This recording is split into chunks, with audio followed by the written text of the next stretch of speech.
bring back a lot of memories.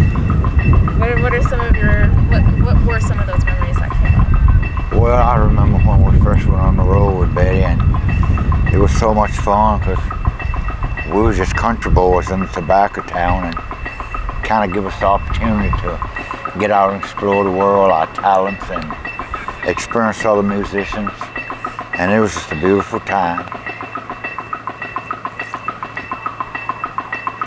Yeah, my experiences were we got closer as family grew up. We had a band house, and all the musicians lived together, and we was just so in contact with each other. You know what I'm saying? It was like you could wake up at 3 o'clock in the morning, we start playing music. You know, rehearsing, or just somebody have an idea, we just jump right on it.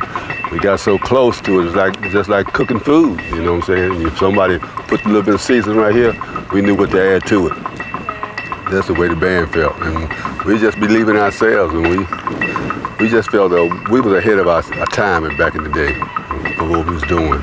And we had more freedom playing with Betty. We could create our own. She let us have that freedom. Absolutely. And so is that how a lot of these songs and the 2 songs that you'll be performing tonight came about? It was just a jam session, essentially. Well, really how the 2 songs come about is Betty, she would come up with the idea, and she would write the lyrics, and we always structured everything around the bass line. And me and Betty would sit together. She'd go through the lyrics and give me an idea of the kind of bass line she wanted, if she wanted funky or if she wanted rock. And then we'd establish a bass line, and all the other musicians that we had, you know, it was so easy for them to fill in. You didn't even have to tell them what they played, because we grew up and played together so much, they just automatically filled in.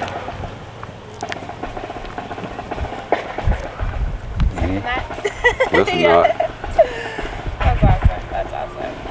So, what does it feel like being here today to perform the songs, being 2 original members, carrying on that legacy, carrying on these memories to my generation, younger generation, and those that weren't even informed about Betty before? Yeah.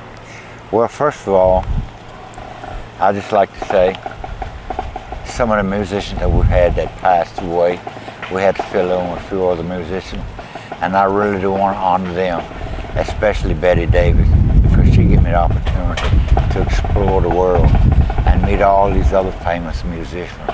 And I just want to give credit to Betty Davis, Carlton Morales, our guitar player, Fred Mills, and also Connie Porter, because she's handling most of Betty's business now, her trust and everything like that. And I just want to honor those people, but especially Betty, because this is all about Betty. And I loved her to death, and I was so close to her. I mean, for you, I was just close to her like that, like putting your 2 fingers together. See, Betty was our first cousin, so we were close, you know, family knitted. So, born in North Carolina, born in Durham, raised in Pittsburgh, Pennsylvania, but we was born in Reedsville, North Carolina. And she used to come visit Grandma when she was a small kid in Reedsville, and get some of those, listen to some of those blues musicians, you know, Etta James and Bobby Blue Bland, you know, the old singers. That's why she got that little scratch his throat and she be singing stuff like that. Yeah. So, like, I can tell these memories bring back so much joy, and also just the pride that you have with that relationship. How do you feel today? Like, what does today mean to you? It means a lot to me. After 55, 60 years of playing music, to be inducted in the North Carolina Rock and Hall of Fame, it's a tremendous honor to me, a tremendous honor, because I feel like I'm getting something back for all the service I put in playing music and playing with all the musicians in North Carolina that I know, which is a lot.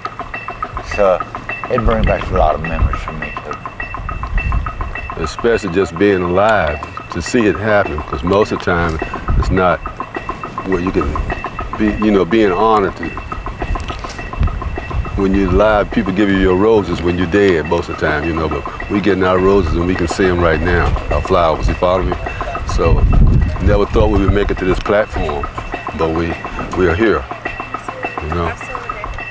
Gotta take a look at my notes here.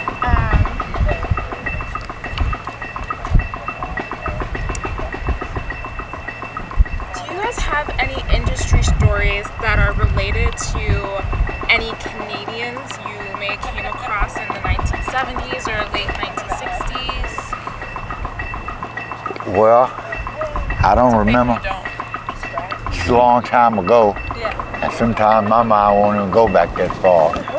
But I know I love Canada, and we've been to Canada a lot performing. And I remember our last performance was in Canada. Toronto, Canada. Yeah, Toronto, Ontario, Canada. So that brought back a lot of memories from the first time we were there. So it went really great down there. And we had so much fun. And, we just got together and decided this is what we want to do. So we just made it happen. And unfortunately, we have so many people that's been so faithful to this group, and not just only the musicians that's in the band, a number of musicians all across North Carolina, New York City, California, so this just brings back so many memories of all the musicians I played with and recorded with and wrote and produced songs. It just brings us a lot of memories for everybody that we work with. Yeah, we back in '76, we went to Marseille, France. It was 36 hours of non-stop music, and that was like Woodstock 2. And we took a plane out of New York City. All the musicians from the United States went over to France, and we performed there, and that was great. We was there with Herbie Hancock, Tony Williams, Jeff Beck, John McLaughlin and the Montevisto Orchestra, Jimmy Page, Airto, Flora Plume. The list goes on. It goes on. Herbie Hancock, we was with them. We walking beside each other in the clubs. We did California. We was there. Patti LaBelle was there. Nona Hendrix, Joe Cocker. Oh, yeah. Oh, we had all kinds of musicians. Marcus Miller, we met him in New York City when he wasn't nobody. Everybody, we was just there with everybody that ever been anything because of Betty. Betty knew all these people, So, like Sly, Larry Graham, we played shows with Larry Graham, Ohio Players. And any particular memories from Canada or from Toronto? Toronto, it's the cleanest city I had ever been in. And the most friendly. It is the most friendly and versatile, diverse city on the planet. Yeah. I love Canada. I love it. And when you go out there, the people treat you with so much respect. It's an awesome place. Sometimes I sit down and I've even been thinking about moving to Canada because that's the one place I want to live more than anywhere else in the world. Yeah. That's good. I love how you guys, I love it. I love how immersed you were in the industry. You weren't just like in your own bubble. Mm-hmm. You were very aware of the other artists and very open to collaborating. That was so important. Yeah. So when you're thinking about the evolution, because at the time, what y'all were creating was new to funk, it was new to rock. So when you think about the evolution of music from then and how far it's gone to up until now, how does it make you feel knowing that you're a part of the legacy of black music? It makes me feel great because I remember the first time we did our press party at the Bottom Line in New York City. And the group was so far ahead of its time with funk music. It was so great. And when we started playing, people had never seen anything like this before. And you could look at some of the interviews and some of the people were appalled. Some was falling over the bar tables, But after we did that performance, people took a second look and said, wow, this is something different. And then Betty and Funkhouse crew just took off and just took off.